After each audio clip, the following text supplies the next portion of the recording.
Welcome to the Spa Pool Marketing Success Podcast, where you'll learn proven strategies to help you outsmart, outmarket, and outperform your competitors.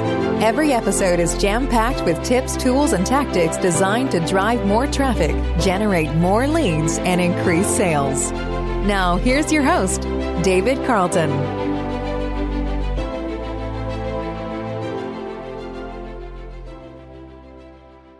Welcome to today's podcast, where I'm going to review one of the main sources of paid traffic, sometimes referred to as PPC or pay-per-click, Google AdWords, which, by the way, is now called Google Ads. If you've decided to start using Google AdWords, there are 3 critical things you need to do before getting started. Number 1, implement best practices when setting up campaigns. Before you do anything else, you need to create a single Gmail account for all your Google properties, including Google Analytics, Search Console, Google My Business, and YouTube. Doing this provides AdWords with much more information that can be used to optimize your Google AdWords campaigns, improve click-through rates, and increase conversions. The next thing you want to do is add a privacy policy to your website. Google looks to see if you have a privacy policy when they evaluate your keyword quality scores. A higher quality score for specific keywords can lower your cost per click. The next thing you want to do is add measurable calls to action on your website and keep them visible on every page. One of the ways you measure the effectiveness of AdWords is by conversions, and you can't have a conversion unless you have a call to action that suggests or leads a prospect down a specific sales funnel. The next thing you want to do is align your calls to action with the customer journey. Different types of calls to action need to be created for different parts of the sales journey. Why? Well, people at the top of the sales funnel may not know what ozone is or the value of a saltwater system, for instance.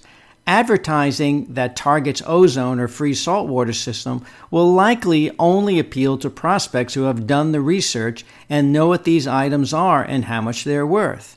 On the other hand, someone that just sat in a hot tub for the first time last night and does a search for a hot tub Chicago, for instance, on Google is probably looking for some basic information and not likely to be a buyer at this point in the sales journey.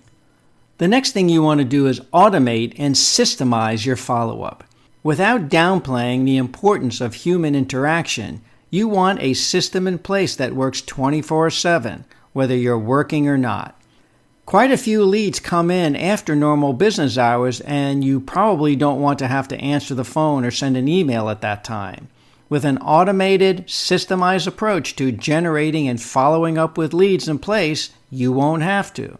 Your lead generation system needs to automatically deliver whatever you promised. So if you're offering a hot tub buyer's guide, it needs to be delivered immediately. A thank you email should be sent to the prospect immediately, followed by a notification email to your sales team letting them know a lead was just generated. The next thing you want to do is create a unique landing page. Never send AdWords traffic to your website homepage.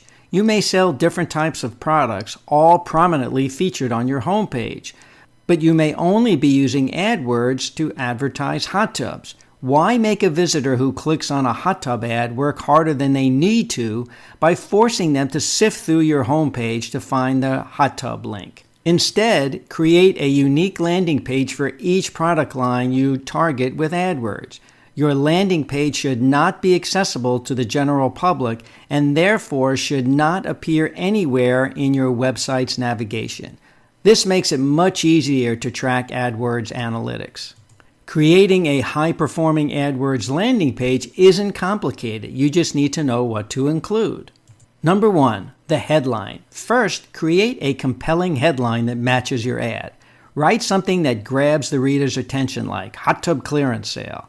Next, create a subheadline that invites them to continue reading down the page. Next, I suggest photos and video. Include a photo of your offer and a few lines of copy that describes the offer in detail. If you're offering 0% financing for 48 months, it should be there. Also, Don't forget that whatever was promised in the ad needs to be on the landing page. These are the details of your deal, like pricing, financing, freebies, and that sort of thing. Your landing page needs decent graphics, videos, and at least some text. Avoid having just a picture and nothing else. While people can read it, Google can't, and it doesn't help your quality score if you don't have at least some text on the page. Finally, it's helpful to include social proof, or even better, a rating from the Better Business Bureau. In fact, credibility building elements like these aren't just for the landing page, but should be everywhere else on your site. Now let's talk about structure and targeting options. At the very highest level, AdWords consists of campaigns with specific ad groups underneath. I suggest that you separate ad groups by product types, like hot tubs, swim spas, saunas, etc.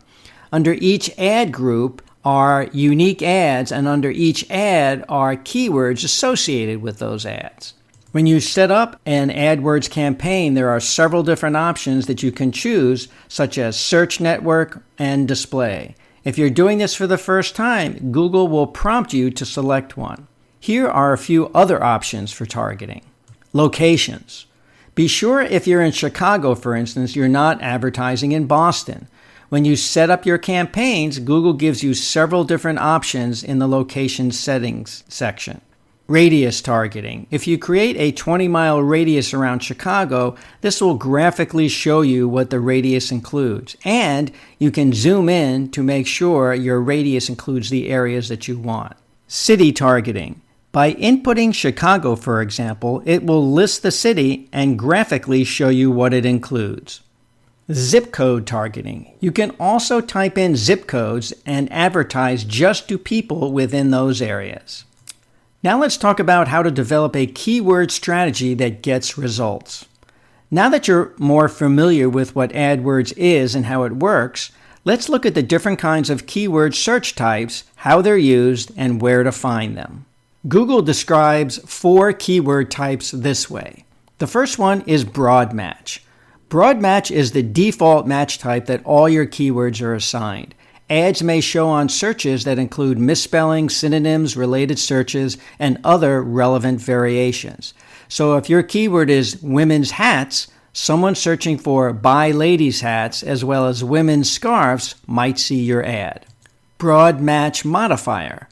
Broad match modifiers are similar to broad match, except that the broad match modifier option only shows ads and searches that includes the words with a plus sign in front of them. For instance, plus women's hats, or close variations of the plus terms.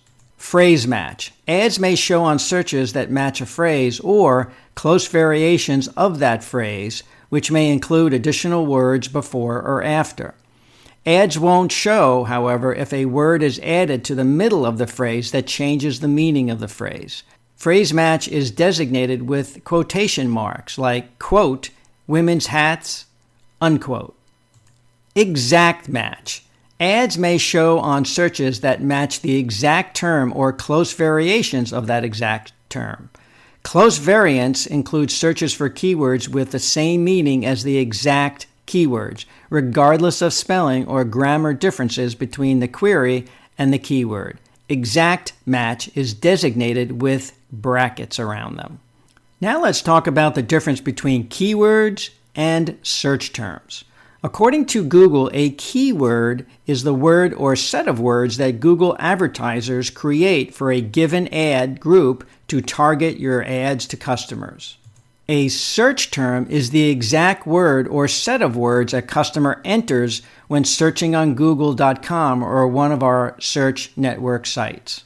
Use the search terms report to identify new search terms with high potential and add them to your keyword list. When building your list, look for search terms that aren't as relevant to your business and add them as a negative keyword. This can help you avoid spending money showing your ad to people that aren't interested in it. Now, I've already talked about research versus buying keywords in a previous podcast, but it's worth reviewing it again as it relates to Google AdWords. Over the years, I've developed my own strategy for classifying keywords. I believe that the phrase hot tubs is a research keyword, as opposed to a phrase like hot tub prices, which is a buying keyword phrase. Someone who types in hot tub San Antonio might be a good prospect for a hot tub buyer's guide because they may still be in the research phase of buying a hot tub. Compare that with someone who types in hot tub prices San Antonio, who might have already done the research and might be more interested in getting a hot tub price quote. It's helpful to create separate ad groups based on buyer intent, buying keywords like hot tub sale or hot tub price, for example, and research keywords like hot tubs and hot tub dealer. I also recommend that you create an ad group specifically for local competitors. So where can you find all these important keywords? Well, by clicking on the Tools tab in Google AdWords, you'll find their Keyword Planner tool. Type in a specific keyword and the tool will provide you with many different keyword suggestions that are relevant or related to your original keyword. It also gives you the average monthly searches for that specific keyword. That concludes today's podcast. Have questions? Need additional information? Feel free to call me anytime. Like what you've heard? I'd love to get your feedback. I look forward to giving you more helpful information on my next podcast. That's it for this episode of the Spa Pool Marketing Success Podcast. Have questions? Need additional information? Or just want to talk about your business? Feel free to call us anytime. Thanks for listening, and we look forward to giving you even more helpful information on our next episode.